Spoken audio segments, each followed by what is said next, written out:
Chapter 3. Then his son Judas, called Maccabeus, rose VP in his stead.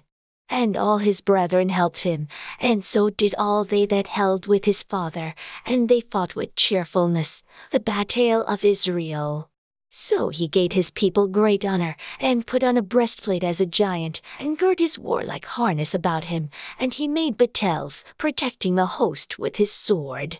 In his axe he was like a lion, and like a lion's whelp roaring for his prey. For he pursued the wicked, and sought them out, and burnt VP those that vexed his people. Wherefore the wicked shrunk for fear of him, and all the workers of iniquity were troubled, because Seleucid prospered in his hand. He grewed also many kings, and made Jacob glad with his axe, and his memorial is blessed for ever. Moreover he went through the cities of Judah, destroying the ungodly out of them, and turning away wrath from Israel. So that he was renowned unto the most part of the earth, and he received unto him such as were ready to perish. Then Apollonius gathered the Gentiles together, and a great host out of Samaria to fight against Israel. Which thing when Judas perceived, he went forth to meet him, and so he smote him, and slew him. Many also fell down slain, but the rest fled. Wherefore Judas took their spoils, and Apollonius' sword also, and therewith he fought all his life long. Now when Cyrene, prince of the army of Syria, heard say that Judas had gathered unto him a multitude and company of the faithful to go out with him to war, he said, I will get me a name and honor in the kingdom, for I will go fight with Judas and them that are with him, who despise the king's commandment. So he made him ready to go VP, and there went with him a mighty host of the godly to help him, and to be avenged of the children of Israel. And when he came near to the going VP of Betharin, Judas went forth to meet him with a small company. Who when they saw the host coming to meet them, said unto Judas, How shall we be able, being so few, to fight against so great a multitude, and so strong, seeing we are ready to faint with fasting all this day? Unto whom Judas answered, It is no hard matter for many to be shut VP in the hands of a few, and with the God of Hoen it is all one, to deliver with a great multitude, or a small company. For the victory of battle standeth not in the multitude of an host, but strength cometh from Hoen. They come against verses in much pride and iniquity to destroy verses, and our wives and children, and to spoil verses. But we fight for our lives and our laws. Wherefore the Lord himself will overthrow them before our face, and as for you, be ye not afraid of them. Now as soon as he had left off speaking, he leapt suddenly upon them, and so Cyrene and his host was overthrown before him. And they pursued them from the going down of Bethoron unto the plain, where were slain about 800 men of them, and the residue fled into the land of the Philistines. Then began the fear of Judas and his brethren, and an exceeding great dread to fall upon the nations round about them. Insomuch as his fame came unto the king, and all nations talked of the battles of Judas. Now when King Antiochus heard these things, he was full of indignation, wherefore he sent and gathered together all the forces of his realm, a very strong army. He opened also his treasure, and got his soldiers pay for a year, commanding them to be ready whensoever he should need them. Nevertheless, when he saw that the money of his treasures failed, and that the tributes in the country were small, because of the dissension, and in plague which he had brought upon the land, in taking away the laws which had been of old time, he feared that he should not be able to bear the charges any longer, nor to house such gifts to Jews so liberally as he did before, for he had abounded about the kings that were before him. Wherefore, being greatly perplexed in his mind, he determined to go into Persia, there to take the tributes of the countries, and to gather much money. So he left Lysias a noble man, and one of the blood royal, who oversee the affairs of the king, from the River Euphrates, unto the borders of Egypt. And to bring VP his son Antiochus, till he came again. Moreover he delivered unto him the half of his forces, and the elephants, and got him charge of all things that he would have done, as also concerning them that dwelt in Judah and Jerusalem. To wit, that he should send an army against them to destroy and root out the strength of Israel and the remnant of Jerusalem, and to take away their memorial from that place. And that he should place strangers in all their quarters, and divide their land by lot. So the king took the half of the forces that remained, and departed from Antioch his royal city, the 140th year, and hauling past the Euphrates, he went through the high countries. Then Lysias chose Ptolemy, the son of Dorymenes, and Nicanor, and Gorgias, mighty men of the king's friends. And with them he sent 40,000 footmen, and 7,000 horsemen to go into the land of Judah, and to destroy it as the king's commanded. So they went forth with all their power, and came and pitched by Emmaus in the plain country. And the merchants of the country, hearing the fame of them, took silver and gold very much, with Syrians, and came into the camp to buy the children of Israel for slaves, a power also of Syria, and of the land of the Philistines, owing themselves to them. Now when Judas and his brethren saw that miseries were multiplied, and that the forces did encamp themselves in their borders, for they knew how the king had given commandment to destroy the people, and utterly abolish them, they said one to another, let verses restore the decayed estate of our people, and let verses fight for our people and the sanctuary. Then was the congregation gathered together, that they might be ready for battle, and that they might pray, and ask mercy and compassion. Now Jerusalem lay void as a wilderness, there was none of her children that went in or out. The sanctuary also was trodden down, and aliens kept the stronghold. The heathen had their habitation in that place, and I was taken from Jacob, and the pipe with the harp ceased. Wherefore the Israelites assembled themselves together, and came to Mizpah or against Jerusalem, for in Mizpah was the place where they prayed aforetime in Israel. Then they fasted that day, and put on sackcloth, and cast ashes upon their heads, and rent their clothes, and laid open the book of the law, wherein the heathen had sought to paint the likeness of their images. They brought also the priests' garments, and the firstfruits, and the tithes, and the Nazarites they stirred VP, who had accomplished their days. Then cried they with a loud voice toward Hoen, saying, What shall we do with these, and whither shall we carry them away? For thy sanctuary is trodden down and profaned, and thy priests are in holiness, and brought low.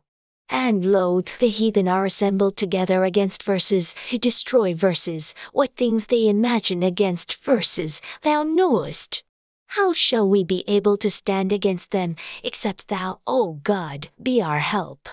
Then sounded they with trumpets, and cried with a loud voice.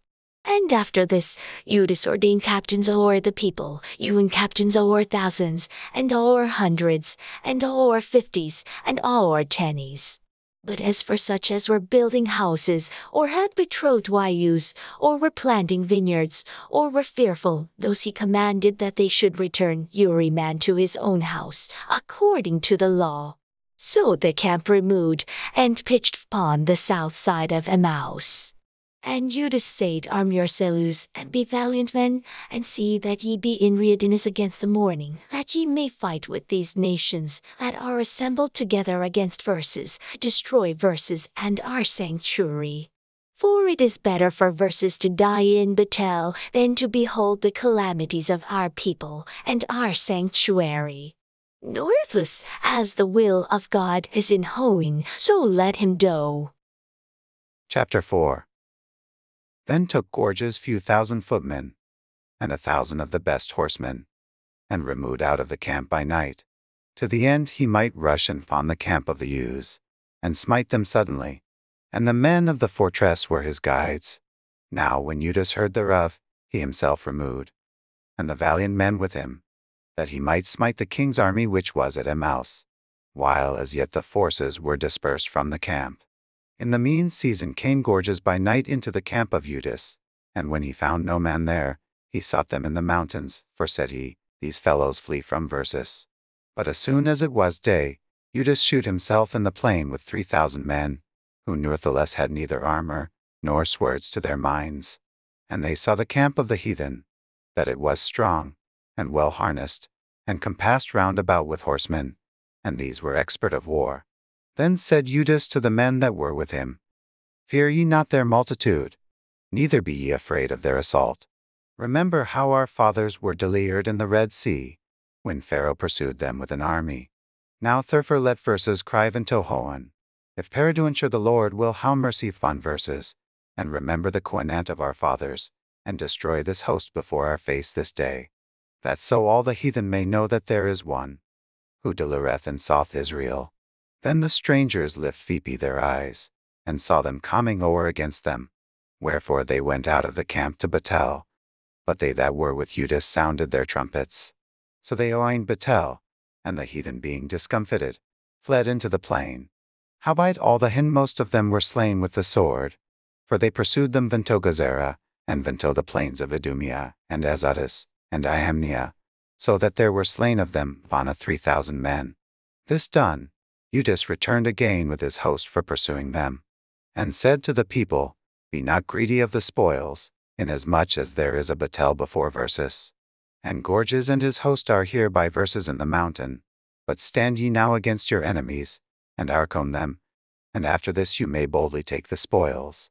As Judas was yet speaking these words, there appeared a part of them looking out of the mountain, who when they perceived that the youths had put their host to flight, and were burning the tents, for the smoke that was seen declared what was done. When therefore they perceived these things, they were sore afraid, and seeing also the host of Judas in the plain ready to fight, they fled one into the land of strangers. Then Judas returned to spoil the tents, where they got much gold, and silver, and blue silk, and purple of the sea, and great riches. After this, they went home, and sung a song of thanksgiving, and praised the Lord in Hoan, because it is good, because his mercy endureth for ever. Thus Israel had a great deliverance that day. Now all the strangers that had escaped came and told Lysias what had happened, who when he heard thereof was confounded and discouraged, because neither such things as he would were done unto Israel, nor such things as the king commanded him were come to pass. The next year therefore following, Lysias gathered together 70,000 choice men of foot, and few thousand horsemen, that he might subdue them. So they came into Idumea, and pitched their tents at Bethsura, and Judas met with them 10,000 men. And when he saw that mighty army, he prayed, and said, Blessed art thou, O Sire of Israel, who didst quail the violence of the mighty man by the hand of thy servant David, and gavest the host of strangers into the hands of Ionathan the son of Saul, and his armor-bearer. Shut this army in the hand of thy people Israel, and let them be confounded in their power and horsemen. Make them to be of no courage, and cause the boldness of their strength to fall away, and let them quake at their destruction. Cast them down with the sword of them that slew thee, and let all those that know thy name praise thee with thanksgiving. So they oined Bethel, and there were slain of the host of Lysias about few thousand men, even before them were they slain.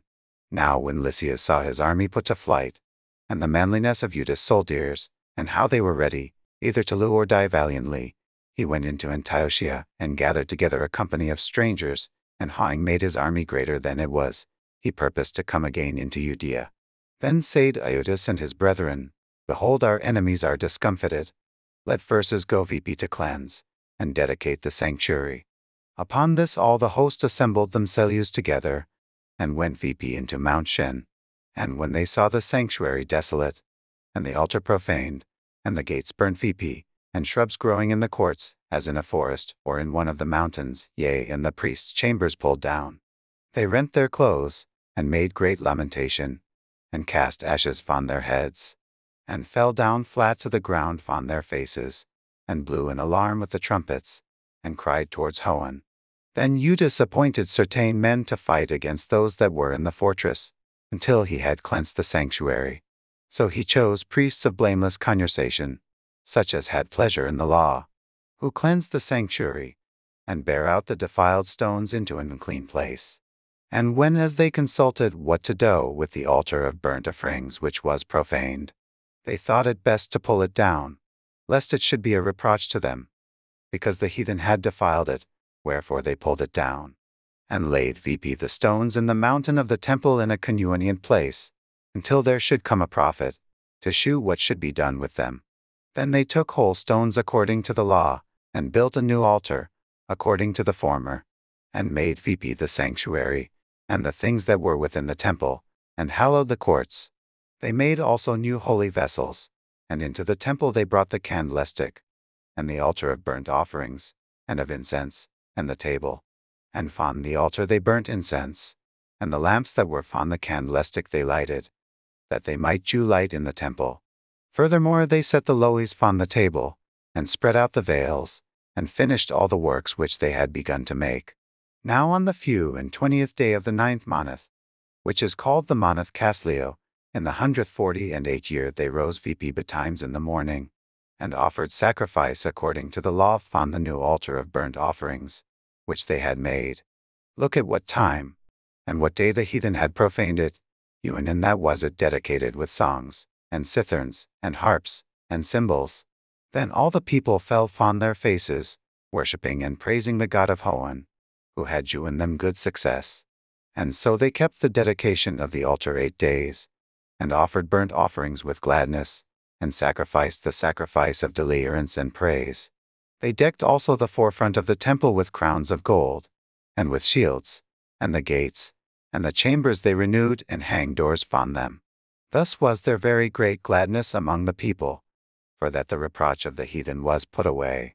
Moreover, Judas and his brethren with the whole congregation of Israel ordained that the dies of the dedication of the altar should be kept in their season from year to year by the space of 8 days, from the 20th day of the month Caslu, with mirth and gladness. At that time also they builded the Mount Shin with high walls, and strong towers round about, lest the Gentiles should come and tread it down, as they had done before. And they set there a garrison to keep it, and fortified Bessura to preserve it, that the people might how a defense against Idumea.